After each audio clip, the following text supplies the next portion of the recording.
Hello，大家好，欢迎回到我的频道，我是主持人大舅。那我们上期节目呢讲了谷歌的这个销售战略经理袁雪，我们人称雪哥他的人生。那今天呢，我们继续跟他讲讲，让他来分享一下销售这件事情。因为在我们认为的所有的地方，不管你是销售一个产品、销售一个服务，或者说在工作中你要把你的想法怎么样销售给你的老板、销售给你的同事，所有的人其实都是一个销售。所以一个顶级的销售，今天来跟我们讲讲看关于销售的各种心法。那我们首先有请雪哥再跟我们打个招呼吧。大家好我是袁雪，很高兴跟大家再见面。大舅，很高兴再见。对，上一次节目的时候呢，我们是在一起拍的。那这次的话呢，因为雪哥的话不太方便，所以我们今天采取了 Zoom 的这样的一个形式。好，那我们呢就话不多说，如果大家想知道袁雪的这样一个背景的话，可以看我们上一期，基本上他就是中国的一个顶级销售，然后呢被哈佛商学院录取，然后后来呢又转换行业，从传统行业到了互联网行业，现在在谷歌做销售战略经理。那么我想问你的问题，第一个就是说，你当时被哈佛录取了，我相信你一定是个顶级销售。你的顶级销售到底有什么样的一个业绩，能跟我描述一下吗？大舅，这个非常感谢你的这个夸奖。我觉得呢，这个全中国的顶级销售肯定谈不上，因为毕竟中国销售行业那么大，有很多的精英。但是当时自己在这个职位上做了6年，做出很多成绩，自己也很享受。当时我是刚刚加入工作，第一份工作，然后呢变成一个销售，很快变成一个销售。做了大概3年的时候，我就变成了大中华区的这个销售经理，然后呢带领了一个团队，基本上所有人都比我要年长一些。在接下来的三年时间里头，可能做到了每年我们销售的增长会达到30%、40%吧。在我们当时的那个细分的行业。明白。那总之还是非常成功，非常成功。那首先想问你一个问题，就是你一开始为什么选择成为一名销售？如果我没记错的话，你是以前读工科的，对不对？那你这个销售对你来说是个什么样的一个工作？对这个问题很好。当时其实做销售对我来说是一个不太传统的一个选择。当时我是读材料专业的研究生，花了3年时间呢，在实验室里做实验。大概快毕业的时候，那个时候自己深刻的意识到了，说要么我就传统的走下去做一个科研，要么进一个这个科研所，要么留校，对吧？但是很快我就意识到了这种生活状态不是我想要的。我不是一个做科研的人，我静不下心来，花很多时间去读文献、做实验，然后去写文章。我觉得自己的性格更加适合于更多的去和别人交往，然后呢和别人交流，然后呢更多的能够我希望我能够很清楚的看到我付出的努力很快就有回报，这回报是非常容易看得到的。然后你从这个角度考虑的话，没有比销售更加能够带来这种即刻的快感的这个职业了。快速反馈的一个职业哈，销售很刺激，对不对？那一个销售的工作 ，sales job， 对吧？它到底是个什么样的呢 ？What does a sales job look like？ 对这个我可以分享一下当时我的销售的一个状态然后我可以再跟这个大家分享一下整体来讲销售是什么样的一个职业。这里头取决于你卖什么东西，你怎么样去卖，然后在什么地方卖。等一下我会一个一个讲。那说我自己当时是在化工行业，我人在上海，但是呢我有一个团队负责大中华区的销售，包括了大陆、香港和台湾。我们团队卖的是化工产品是比较上游的化工原材料，进入到下游的很多不同的行业，包括了日化，包括汽车，包括了电子等等等等。我们的这个销售的状态大概就是，如果要归纳一下的话，我可能50%的时间在见客户，到了后面可能没有前面那么多了。当我是一线销售人员的时候，可能我花70%、80%时间见客户，然后呢，剩余的时间可能有绝大的部分都在学习这个行业，然后了解客户的需求还有一部分的时间是用于公司内部的这个跟不同的部门进行交流和沟通。因为销售其实是挺复杂，不像我们想象的，就是你冲在前线跟客户交流。其实，在公司的内部，取决于你的产品，可能有很多跟不同其他部门的合作。比如说，我要跟我们的这个生产部门合作，了解他们的这个生产的一个计划；我要跟我们公司的市场部的合作；我要跟我们公司的技术部的技术服务部的合作尤其是当客户有技术问题的时候，我还要跟这个财务合作。当我的客户有一些，比如说这个 payment term 的一个要求的时候，所以不管是对内还是对外，都是一个非常多的与人交往、与人沟通，然后了解别人想要什么，然后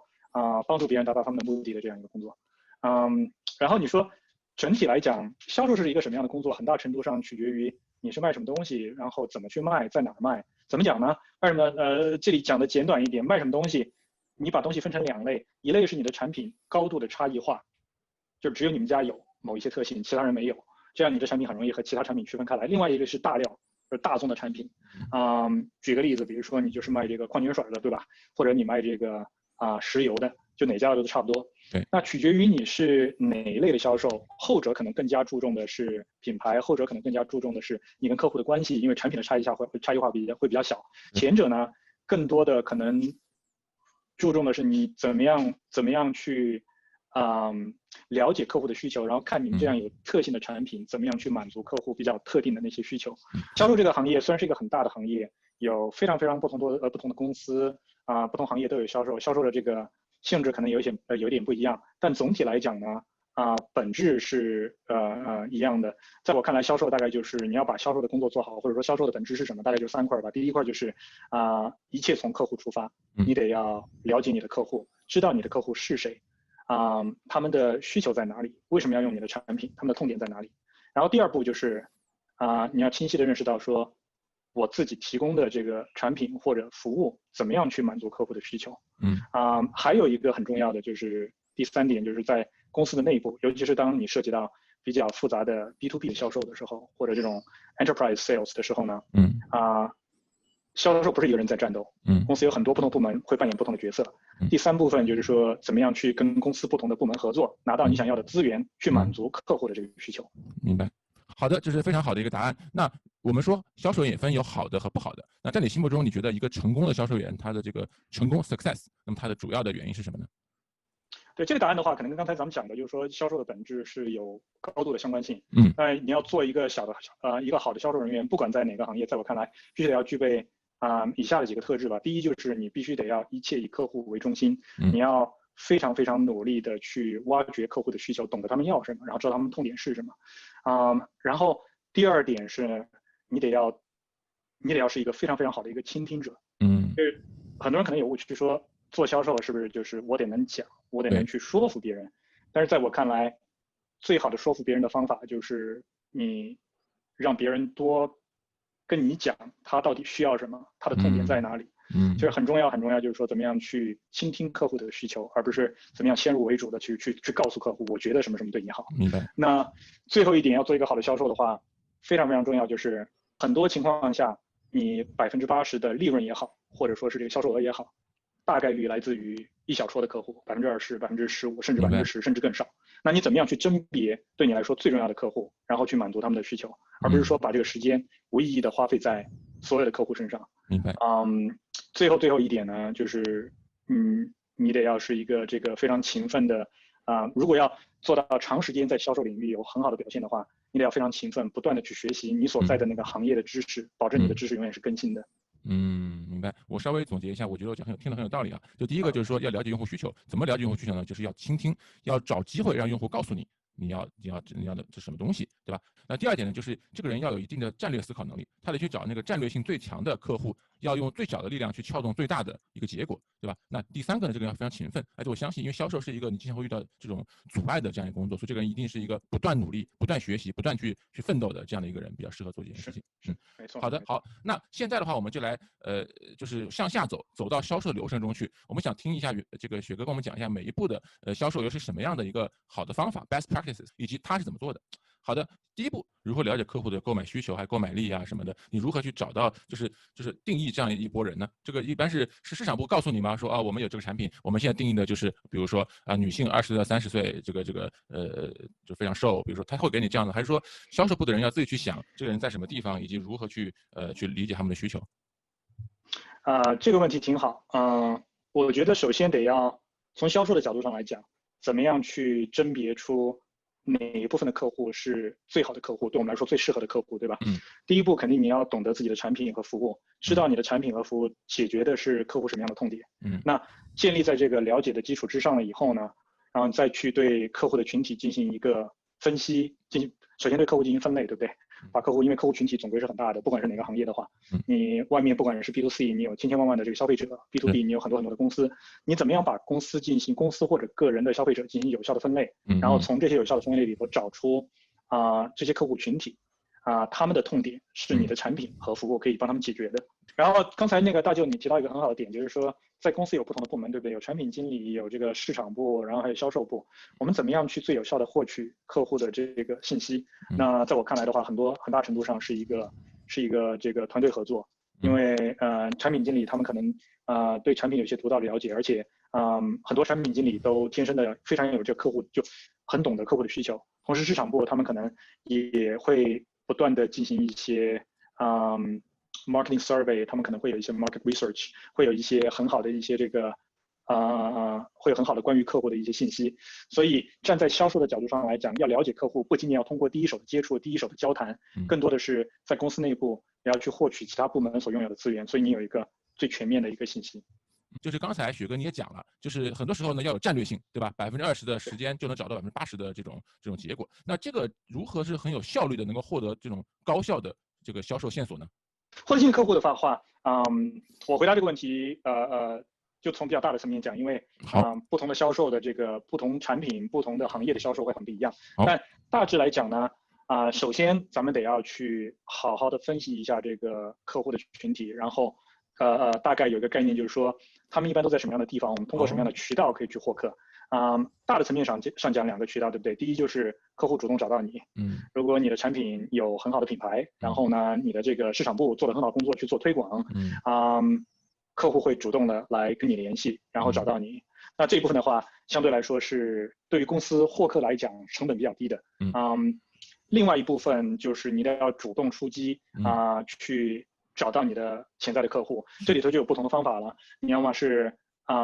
建立一支这个销售团队，天天打电话，然后去找客户，或者说你可以去想想，再回到刚才讲的，你的客户在哪儿，你得要去在哪儿去跟他们会面，对不对？如果你的客户每年一度会参加一个巨大的行业展会，然后你要到那边去做宣传。如果你的客户他有一个，比如说用我们 Google 来做例子，对不对？现在我在 Google 做广告的这个销售战略，我们很多的客户呢，举个例子，他有可能在用某一个网站，不是我们的竞争对手，比如说 Shopify， 对不对？就是一个 e-commerce 的网站，很多客户在上面，我们的潜在客户在上面，我们怎么样去想法和这个公司 Shopify 达成一个协议，我们形成一个 partnership， 然后去获得新的客户。这个如果刚开始的话，就通过邮件或者电话联系就约。是 cold email 吗？就是说你看到这个人的邮箱了，你就直接给他发 cold email 这样子吗？我当时的这个销售模式呢，很少直接去找这种 B2B 的用户，就是上去敲门，或者说发一个 cold email，更多的是通过一个经销的渠道。我们有很多经销商，明白？他们有一个庞大的一个销售队伍，你可以把它理解成我们这种生产制造商的销售团队的一个延伸。就是你不用去这个 door to door， 他们有人会去做，但你呢要管好这些人。对，我们要跟他们合作，然后很多情况下就是这些客户已经在用我们经销商其他的产品了，然后呢已经有一层关系在那边，就不是 cold call 跟他 cross sell 对吧？从一个产品再多卖一个给他，这样子的一种形式。对，可以这样理解。明白了，这是很好的，因为我知道第一个产品肯定很难卖，一旦你卖进去一个，后面你建立关系就可以卖别的了。是，挺好，这个我觉得特别有意思。你有使用过一些别的，比如说这种 referral contact 吗？比如说你认识我认识小李，然后你想把东西卖给小李，你说我要给介绍一下这种。我也有的客户对，这当时也有经历，就是说，比如说一个客户做的时间比较长，然后关系比较好了以后，他会告诉你说，在我这个区域还有别的像我这样一个生产厂的别的这种公司，他们也用同样的产品，我给你介绍一下会遇到这样的情况，所以。我现在想你的问题，对不对？就是怎么样跟客户建立初次的联系。今天我们讲到2条，第一个是依赖你的这个经销伙伴，对不对？第二就是可能这个口口相传，对吗？然后当然就是我虽然当时没有特别这样的亲身经历，但是我相信取决于你卖什么东西，你怎么样卖。很多情况下你需要去发这种陌生的邮件，或者说你直接要去打电话，然后通过比如说你可以通过这个行业协会拿到一些客户的联系信息，然后呢你可以去发邮件打电话呀，都可以。明白。你们当时做不做inbound的一些事情，就是说让自己很容易被别人找到？比如说去做一个什么百度或者谷歌的广告，别人一找到你了，然后就给你打电话，然后你只要把那个电话进来电话把它 convert 成客户就可以了，等等之类的事儿。对，我们会在互联网上做广告可能比较少，但是呢，我们会在行业的一些期刊上登广告，我们会去参加很多不同的行业的展会，然后呢把我们的这个名气打出去，然后总归有些客户他会通过我们的这个客服电话，然后打过来，然后我们的客服接到电话以后就会转给我们的销售人员。所以说我基本上现在听到3种，第一种是通过这个经销商团队帮你去往下铺，对吧？这样比较效率。第二种通过现有客户的推荐，对吧？第3种就是一种inbound，就是你把你的联系方式放在比如什么媒体啊，或者是活动上，让别人找到你。然后接下来你要做的就是好，不管什么情况，咱们坐在一个桌子上了。好，倾听你的需求，不断的问你问题，然后想办法来找到那个点，可以让你的产品和服务能够满足对方要求，而且呢，建立一个初次的这样一个信任，对不对？我觉得你总结的很好，这个基本上就是说你怎么样去获取全新的客户，大致就有这几个方向。现在我们通过了比如市场部、产品经理，也包括销售部门自己所获得的市场需求，然后把用户分类了，然后用户分类比如分成6类，其中呢第2类，适合我们这个产品，解决他的问题了。然后呢，又找到了这波人在什么地方，然后呢，接下来就要去怎么样呀？我们就要去互动了。就是如果这个人是你新的客户，对吧？你就有点像需要去破冰一样，你要去 approach 这些人。如果这些人已经是你的客户了，你要去 re-engage 这些人。就这个去跟人产生互动的这个过程，一般是什么样的一个过程吗？就都是打电话 cold call 吗？还是就是有些什么样别的方法呢？对，这个问题其实有很大程度上取决于你的是什么产品。对，就拿我当时的这个销售经历来举例子，我当时是在一个 B2B 的销售行业，我面对的客户都是很多不同的公司。当我甄别出新的客户以后，我怎么样去跟他第一次进行合作、进行联系，对吗？刚开始的时候肯定是因为我当时卖的产品呢是相对来说这个技术含量比较高，不是说